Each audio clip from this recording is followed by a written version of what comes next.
Здравствуйте! В эфире «Казахньюс. Неделя» с обзором самых интересных и актуальных событий прошедших 7 дней. В студии Ардак Сейтказин и сегодня в выпуске.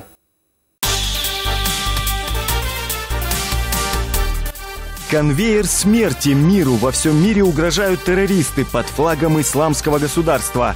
Если рванет, то нет шансов, что спасется это. Мы спасемся, а этот не спасется. Лидеры мировых и традиционных религий обсуждали в Астане, как остановить радикалов. Полиция бессильна. Почему насилие над ребенком становится нормой и что мешает ужесточить закон в отношении насильников? Преступление совершается всегда открыто. От прокуроров досталось полицейским и участковым, а также Министерству образования. В погоне за all-inclusive. Как отдохнуть с пользой и при этом не переплатить и не посидеть? Рынок очень нервничает по этому поводу. И механизмов пока в действующем законодательстве нет. Поучительная история о тех, кто уже обжегся. Детский отдых, безопасность гарантируется? Если сегодня рассольник, завтра солянка, допустим, послезавтра суп, манты, пельмени. Ну, так же, как и дома готовим. Чем и кто кормит наших детей, какие занятия предлагают пришкольные лагеря и какой зарубежный город радушно встречает казахстанских школьников.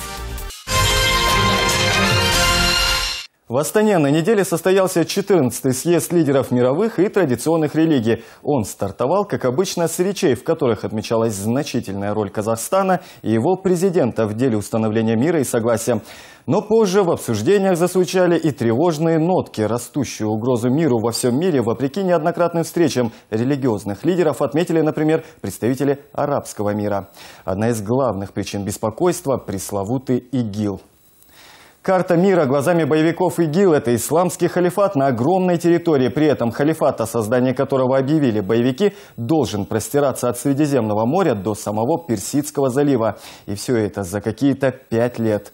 Между тем, напомню, на территории сирийского хаоса в рядах боевиков размещается, по некоторым данным, более 300 казахстанцев.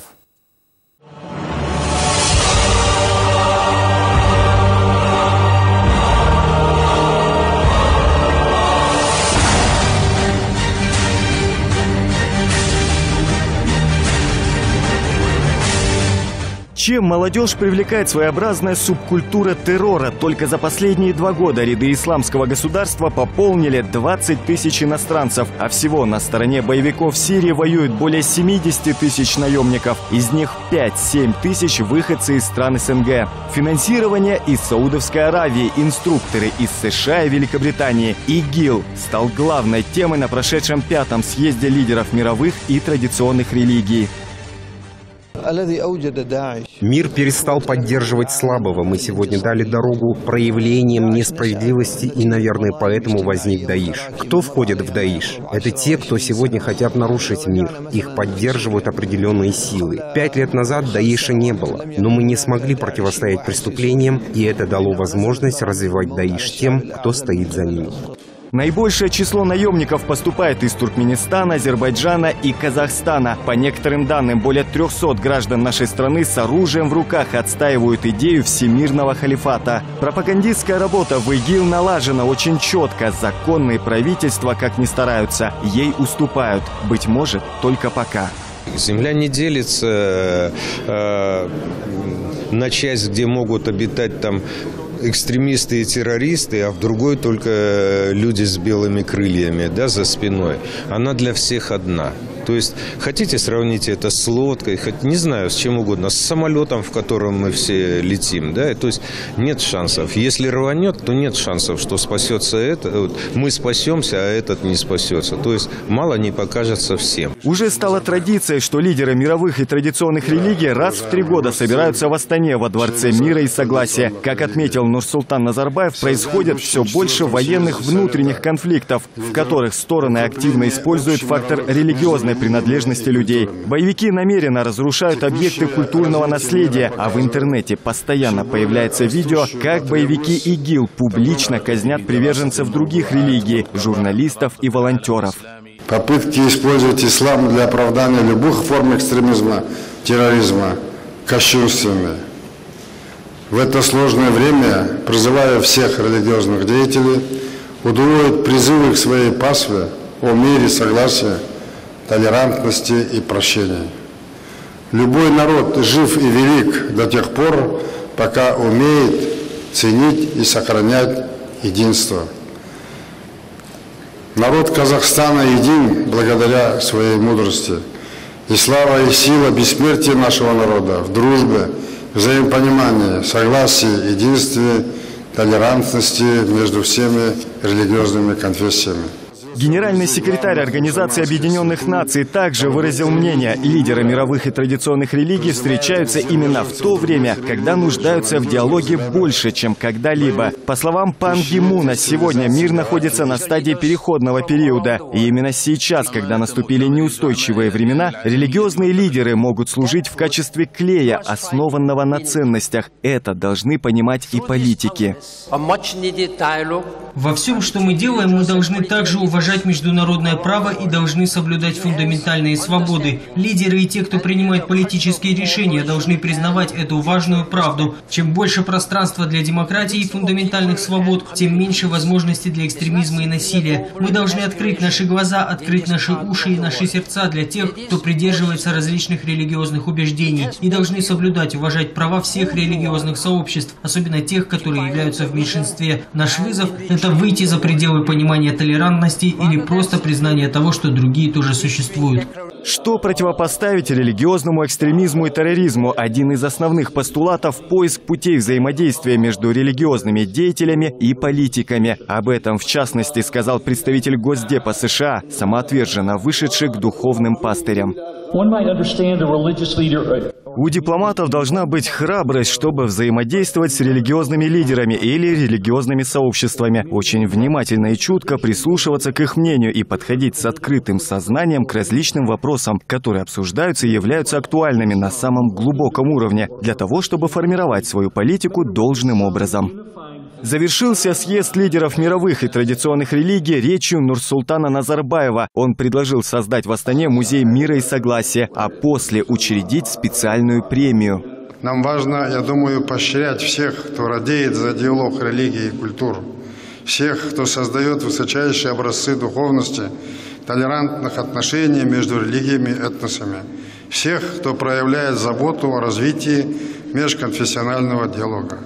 Предлагаю учредить премию за вклад в развитие и укрепление духовного мира и согласия, а также учредить почетный знак для выдающихся людей, которые собираются здесь. В целом, президент положительно оценил итоги прошедшего съезда. Он отметил, что в эти 2 дня в Астане, по сути, возобновилась одна общая молитва о мире, согласии, справедливости, всепрощении и любви к ближнему. А это значит, что одержана пусть маленькая, но победа над террором под флагом исламского государства. Ардах Сейитказин, Булат Абилкасимов, Ахмедияр Дулатулы, Казахньюз, неделя. Кроме того, на неделе президент страны восторгался казахстанским чудом. Именно так Нурсултан Назарбаев назвал зеленый пояс Астаны. Вокруг столицы в некогда голой степи высажено 70 тысяч гектар деревьев и кустарников, в которых живут косули, лисы, волки, а теперь еще выпустили и фазанов. Лесные красоты настолько впечатляющие, что впору было и пофилософствовать, например, на тему смысла жизни. Судьба – это судьба, но с судьбой человек может бороться, побеждать. Поэтому смысл жизни для простого человека – нормально жить, трудиться на благо своей Родины. И не думать. А мы все время живем то в прошлом, думая, что мы не так сделали, и живя в будущем, что будет через 10, а кто знает это? Мы не знаем, что завтра будет.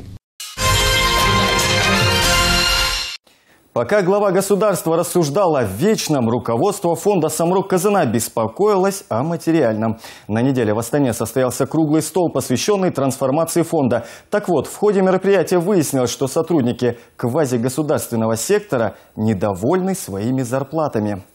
Эта история началась с заявления Мухтара Тинекеева. Тот на одном из последних заседаний сказал, что топ-менеджеры нацкомпании получают чересчур большие зарплаты. Финансовый директор и член правления Самрұқ-Қазына Нурлан Рахметов поспешил успокоить всех. Мол, зарплаты у нас не такие уж большие, за комфортные кресла в нацкомпании никто не держится. И вообще, с чего вдруг господин Тинекеев решил, что сотрудники фонда получают баснословные деньги? Например, зарплата самого Нурлана Рахметова составляет довольно скромные 1 200 000 тенге.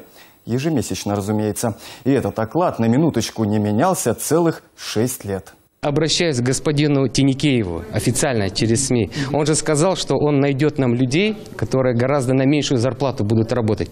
Муха, пожалуйста, в мой департамент бухгалтерии приведите людей, но чтобы они были такой же квалификации, которые требуются для суверенных фондов. И если они согласятся на меньшую зарплату, я возьму их на работу. Как бороться с педофилами и насильниками обсуждали на неделе на Координационном совете по обеспечению законности, правопорядка и борьбы с преступностью в Генеральной прокуратуре. Статистика неутешительна. За последние 5 лет количество таких преступлений увеличилось вдвое. Но ужесточать законодательство, похоже, никто не собирается. Напротив, страна семимильными шагами идет на пути гуманизма. Вот и получается, что насилие над ребенком становится некой нормой, а преступники нередко отделываются лишь легким испугом. Я имею в виду примирение сторон. А еще, разумеется, непрофессионализм полицейских. Зам генерального прокурора с сожалением отметил, их профессиональный уровень на низком уровне. Рост преступлений наблюдают в Генеральной прокуратуре в отношении детей, которые подверглись сексуальному насилию. На неделе главный прокурор страны констатировал, с начала года в стране наблюдается всплеск таких правонарушений – 632 факта. С начала этого месяца уже зарегистрировано 16 фактов сексуального насилия над несовершеннолетними. В том числе 2 вопиющих случая длительного удержания и насилия над малолетними детьми в Алматинской и Восточно-Казахстанской областях. Только вчера в Атырауской и Северо-Казахстанской областях зарегистрировано 2 факта уголовных правонарушений на сексуальной почве в отношении несовершеннолетних. Несмотря на явное ухудшение ситуации в правоохранительных органах, никто не забил тревогу. Промолчали и прокуроры, признает Даулбаев. Между тем, его заместитель Нурмаханбет Исаев заявляет, причины совершения подобных преступлений кроются в целом комплексе проблем. Преступление совершается всегда открыто, потому что есть потерпевшая сторона. И установление личности насильника по описанию потерпевшей зависит во многом только от профессионализма сотрудников полиции, которые, к сожалению, находятся на низком уровне. Взаимодействие между следственными и оперативными подразделениями ОВД по этим видам преступлений существует, как показали эти проверки, только на бумаге. Между тем, на неделе страну потряс очередной армейский скандал. В Карагандинский областной медицинский центр поступил избитый солдат. Со слов пострадавшего, он подвергся насилию со стороны сослуживцев. Вот 3 начали его избивать всю ночь. Ночью. После службы его ночью избивают коптерки. Дубинкой били, электрошоком били по голове. Вот такое состояние. Мы не знаем теперь, как ему помочь.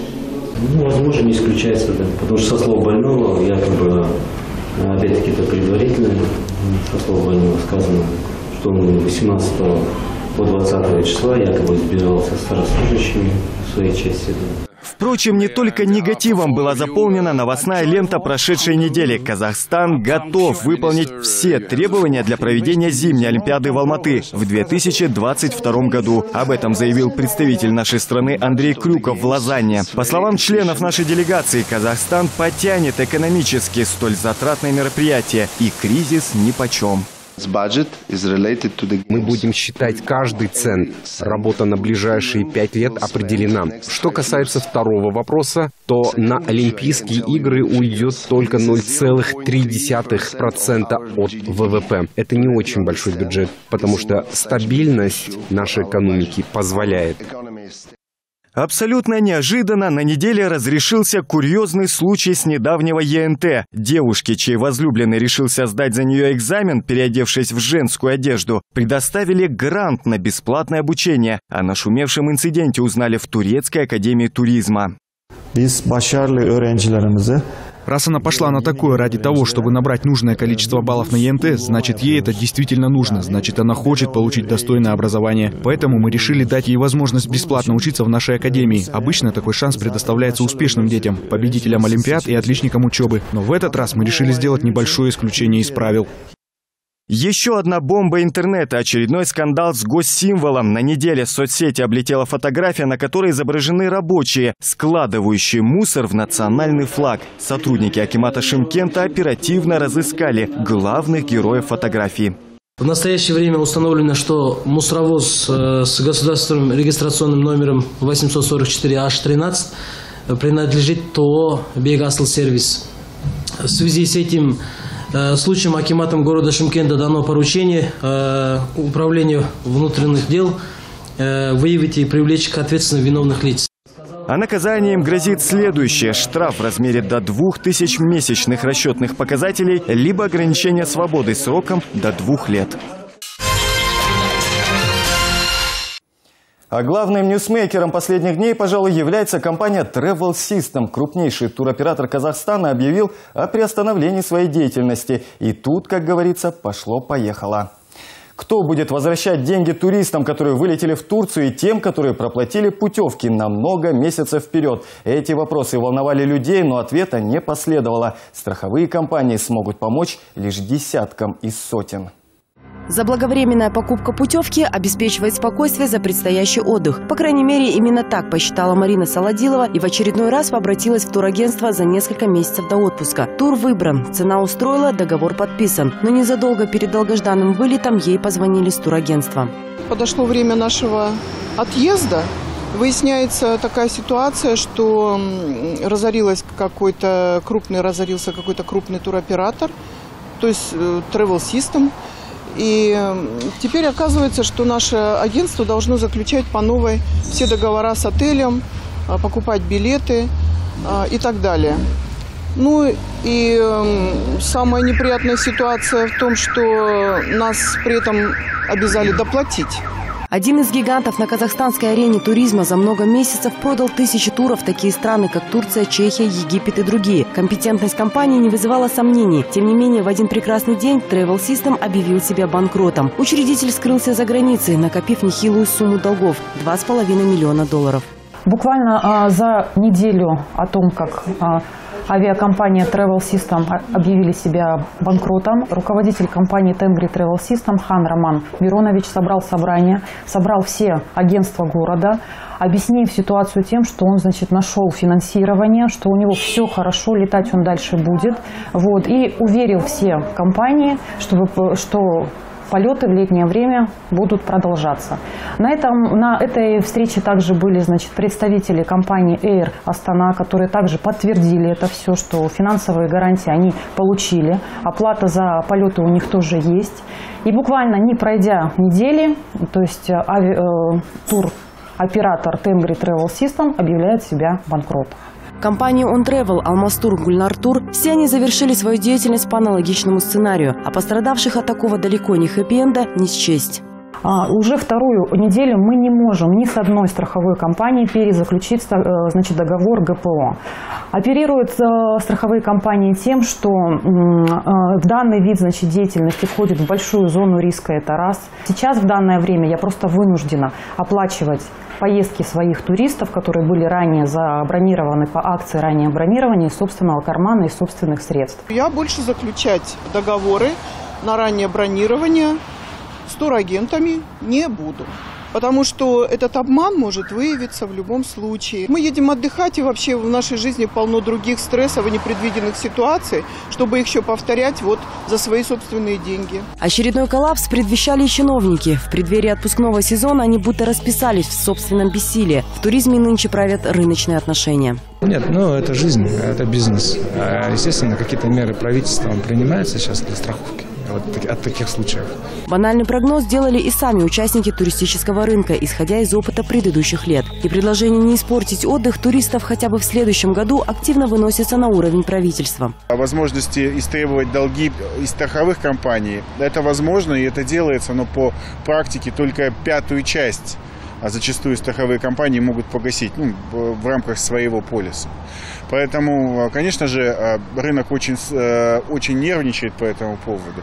И механизмов пока в действующем законодательстве нет. Мы сейчас разработали ряд предложений, мы их активно предлагаем, мы активно протаскиваем через парламент, через министерство профильное. И более того, мы начали говорить об этих механизмах намного раньше, чем начался очередной кризис. Государство, в свою очередь, хоть и оказывает помощь пострадавшим, но вмешиваться в бизнес-процесс, похоже, не стремится. В настоящий момент нашим посольством и консульством Казахстана в Анталии был открыт оперативный штаб. Мы открыли так называемую горячую линию. Всем им оказывается необходимая помощь. И, скажем, все делается для того, чтобы вместе с турецкой стороной, туристическими фирмами, ассоциациями, властями Турции было оказано максимальное содействие и минимизировать, скажем так, последствия данной ситуации. А турагентство продолжает вывешивать на своих сайтах заманчивые предложения с соблазнительными фотографиями пляжных берегов, комфортабельных отелей и прочих достопримечательностей полноценного отдыха за рубежом. И в этом бизнесе задействованы 25 тысяч человек во всем Казахстане, которые, как и любой из нас, нуждаются в заработке. Динара Ермурат, Жанат Абдрахманов, Ахбутан Усибекова, Казахньюс неделя.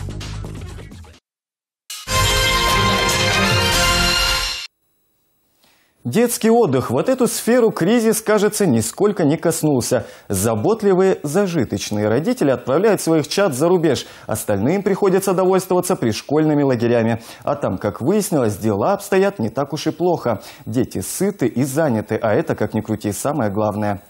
Чем и кто кормит наших детей, какие занятия предлагают пришкольные лагеря и какой зарубежный город радушно встречает казахстанских школьников. Смотрите далее в сюжете. Праздник на планете детства, самые продолжительные каникулы, летний отдых, веселье для детей и головная боль родителям. Причем периодически здесь случаются скандалы, в основном связанные с питанием школьников. А как быть с вопросом безопасности? Летний зной погнал многих детей и подростков прямиком к воде, а там за ними глаз да глаз. Юные пловцы нередко удалью меряются. Кто дальше заплывет или на глубине максимально задержит дыхание. Родители порой о подвигах своих чад ни сном, ни духом. Как только начался купальный сезон, мы приступили к работе, ведем агитацию среди населения, открываем спасательные станции. Здесь, на Сайране, к примеру, работают 4 спасателя, в распоряжении которых 2 катера. Статистика с начала года неутешительная, уже утонули 2 человека. Особенное внимание, конечно, необходимо уделять детям и подросткам. А полицейские, скорее всего, займутся привычными рейдами по компьютерным клубам. На неделе они своими планами делиться не стали, видимо, сюрприз готовят для многочисленных юных геймеров и их родителей. В былые времена, помнится, таких проблем не возникало. На недельку в Комарово, то есть в деревню к бабушкам и дедушкам, ездили с удовольствием. Теперь это территории без интернета, соответственно, и интереса у детей не вызывают. Выход, по мнению Юлии Умаровой, один. Жительница Алматы, мама прекрасной девочки, голосует за максимальную занятость ребенка, причем добровольную. Это выбор ребенка. Ей просто это очень интересно, и это ей нравится. Мы ничего не заставляем абсолютно ребенка делать. Все, что она хочет, туда она, те кружки она и посещает. Какие кружки? Она ходит в театр САЦ, в кружок «Ручей-ручеек», занимается вокалом, большим теннисом, танцует. Впрочем, немало родителей, которые не хотят оставлять детей в однообразной домашней обстановке. В погоне то ли за образованием, то ли за новыми впечатлениями организуется отдых детей за рубежом. Это сфера, которую кризис, похоже, миновал. Экономить на ребенке вроде как не принято. Я могу сказать, что кризис, может быть, коснулся все-таки немножечко в таком плане, что люди готовы все еще отправлять своих детей за рубеж на обучение, совместно с ними выезжать, но уже, возможно, в более близлежащие страны, такие как Мальта, Великобритания. Как мы знаем, например, поездка в Австралию, в Новую Зеландию, в Канаду, в США, она более длительная и более дорогостоящая в плане перелета. Но в целом я понимаю, что как раз-таки связано с тем, что ситуация не совсем стабильная. Бывает такое, что родители, наоборот, хотят отправить свое чадо на обучение за рубеж, чтобы у ребенка были какие-то другие, скажем так, перспективы на будущее, помимо того, чтобы остаться на постоянном месте жительства в Казахстане. Причем в последнее время, отмечают эксперты, наблюдается позитивная тенденция. Родители выезжают за рубеж вместе со своими детьми. Проводят время не праздно, а точно так же изучают языки, подтягивают, что называется, культурное образование. Понятно, что поездка в самый популярный среди казахстанцев город Лондон обойдется недешево. Программы сконструированы таким образом, что у ребенка есть своя программа, которой он занимается до обеда, у родителя своя программа. Но, например, в некоторых школах досуг у детей и у родителей объединен после обеда. Соответственно, они ходят на экскурсии вместе, посещают какие-то музеи вместе. Получается культурный и образовательный отдых. Например, поездка для семьи на 2 недели. Мама с ребенком, либо папа с ребенком и с мамой с изучением английского языка, с экскурсиями обойдется семье порядка 7-8 тысяч долларов. Большинство казахстанских детей дальше пришкольных лагерей, как ни крути, не уйдет. И это, как выяснилось, вполне радужная перспектива. То есть там не отбывают повинность, а по-настоящему отдыхают. По крайней мере, есть такие примеры. Детям это в радость, потому что они ходят в школу и при этом не ходят на уроки, не получают домашние задания и прекрасно здесь отдыхают. Здесь они играют, ходят в походы, театры, кинотеатры. То есть отдыхают на полную катушку и при этом не получают уроки. И вот здесь, по-моему, абсолютно все в восторге полном дети.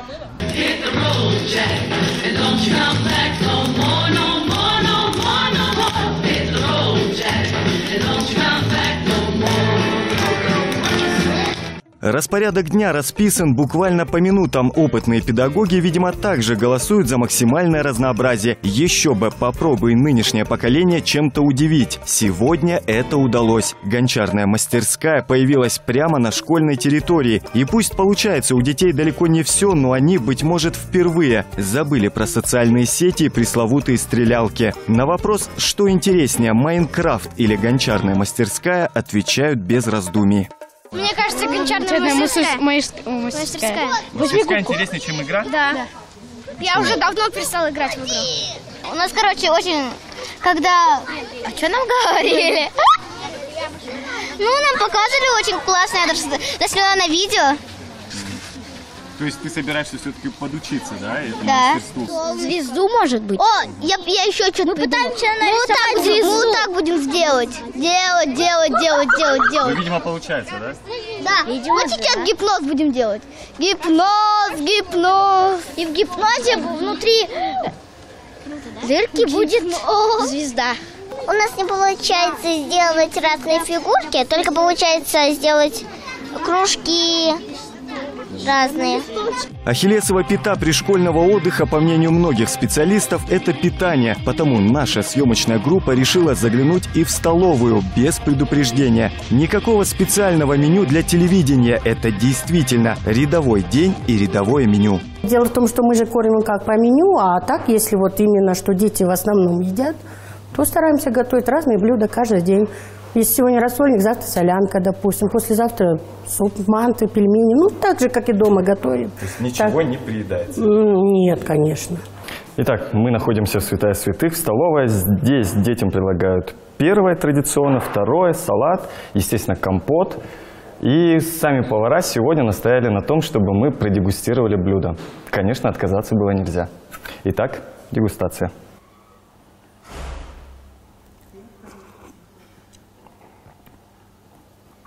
Действительно вкусно. Вкусным это лето должно показаться тысячам казахстанских школьников. Пусть планету сотрясают кризисы, к счастью, наши дети не перестают улыбаться. И неважно, дома они отдыхают или покоряют Лондон. Ардах Сейтказин, Сергей Шуйский, Серик Каржалбаев, Казахньюз, неделя. И такими мы, журналисты телекомпании ТАН, увидели эти 7 дней. Встретимся ровно через неделю. Берегите себя. Счастливо!